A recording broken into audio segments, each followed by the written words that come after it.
One Punch Man Season 3 Episode 9 is good. It moves, it has animation, not so many jarring scenes, it's actually decent. I would go as much as to say it's better than Episode 5, but I don't think it's better than the previous episode of Flashy Flash vs Gale Wind and Hellfire Flame. Maybe it's just me, maybe I'm biased, cause Flashy Flash is really my favorite character, so maybe this episode is better. But anyways, as I said, the episode is animated in most parts and it doesn't look weird. You can't actually call this anime. I was actually surprised of how good this scene looked of this giant subterranean monster trying to destroy Brave Giant. It's not really an important scene, but they actually animated it, which is much appreciated. You also get this only anime scene hyping up Phoenix Man's new transformation that doesn't exist in the manga. All you see is black and white panels with dialogue bubbles, so it's much more appreciated. The pacing was also good. It didn't feel like they're slowing it or rushing anything. In most parts, the episode is decent. But reading this in the manga is much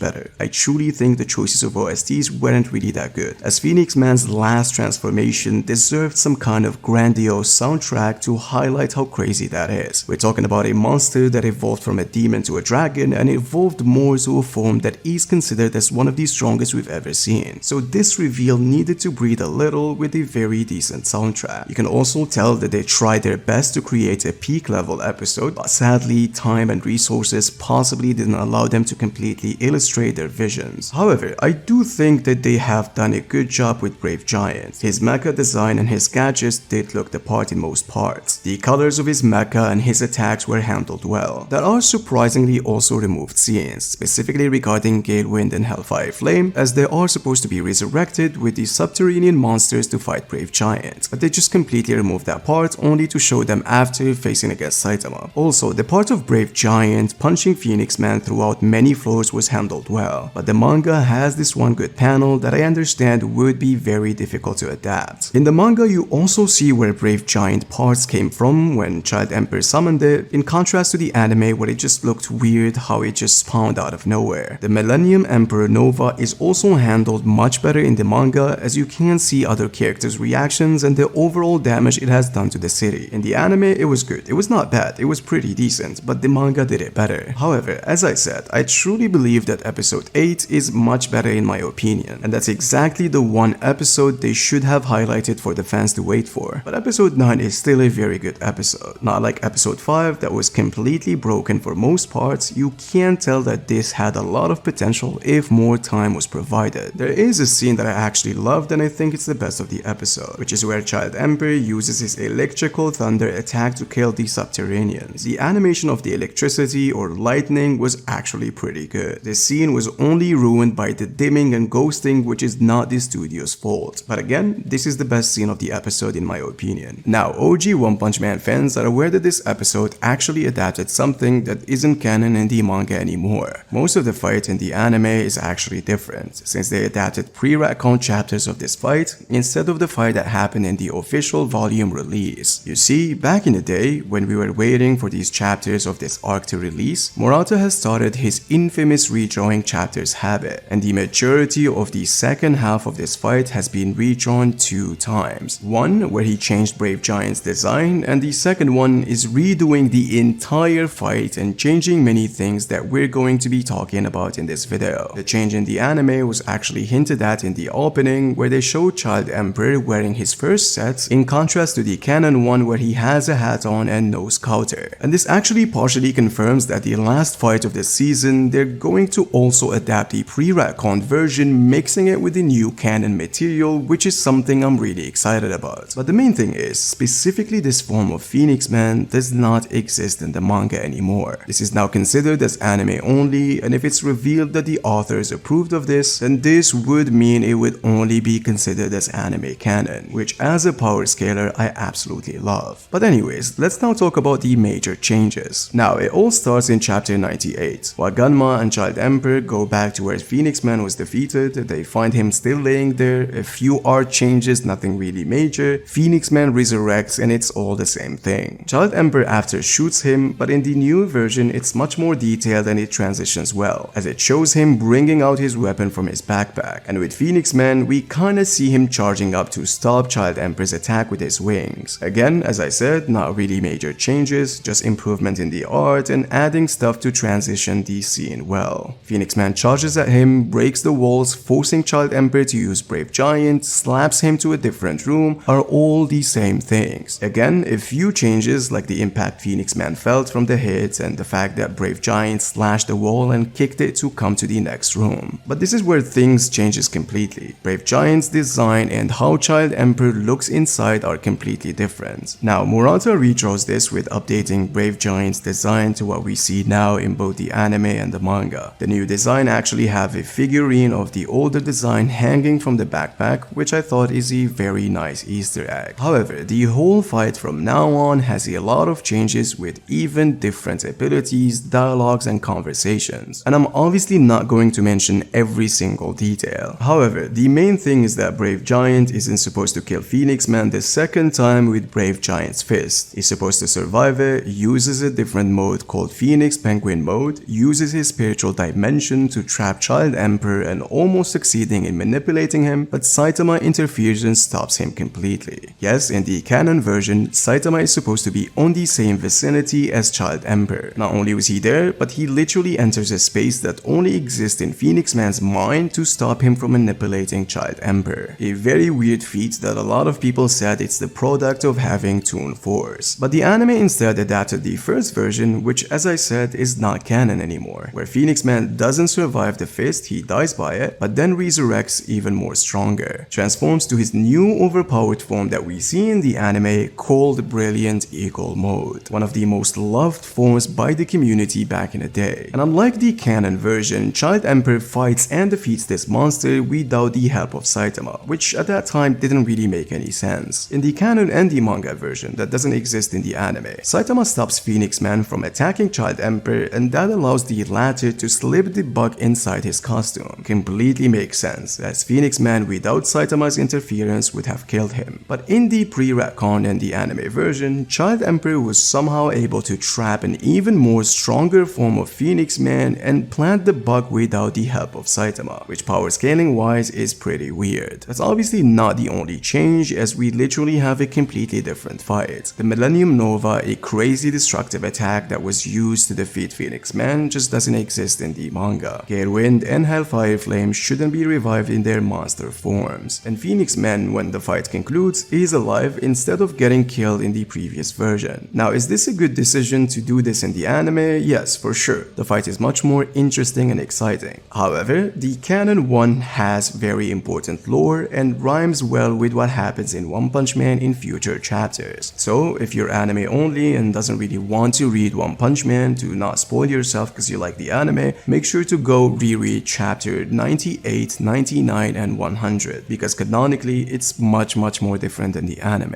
The problem with the anime is that Child Emperor now has absolutely no character development. He doesn't have this conversation with Phoenix Man that would foreshadow a lot of things in the future. He doesn't have his interaction or conversation with Zombie Man that would tell you a lot about Child Emperor's character. And we also don't have the Saitama scene that literally embodies what One Punch Man really is about. Now, predictions for next episode, so if you're anime only, you should skip this section. Since this episode adapted chapter 98, 99, and 100, episode 10 will cover chapter 101, 102, 103, and maybe some pages from chapter 104. This episode will mostly contain Zombie Man going up against Vampire, who's a demon level monster. It will also contain a lot of action from Atomic Samurai's disciples and the number 1 A-class hero Sweet Mask. This is where I struggled to find a cliffhanger for this episode when I made this video. So I'll just assume maybe they'll end it with the Samurai's disciples duking it out with Devil Long Hair. Or maybe if they rush the pacing heavily and remove a lot of scenes, they will cliffhanger us with Atomic Samurai finally encountering G5. I absolutely have no idea how they would do it, but I guess we'll have to wait and see. Now, final verdicts and advice. You truly need to go reread the fight in the manga, and I mean the canon version, because it does have a lot of things that would be very important in the future. And hey, it does also have Saitama doing some crazy feats. The manga, as I always say, is much better, but the episode wasn't that bad. It was decent in most parts. But anyways, if you guys want more One Punch Man content, make sure to subscribe and hit the notification bell.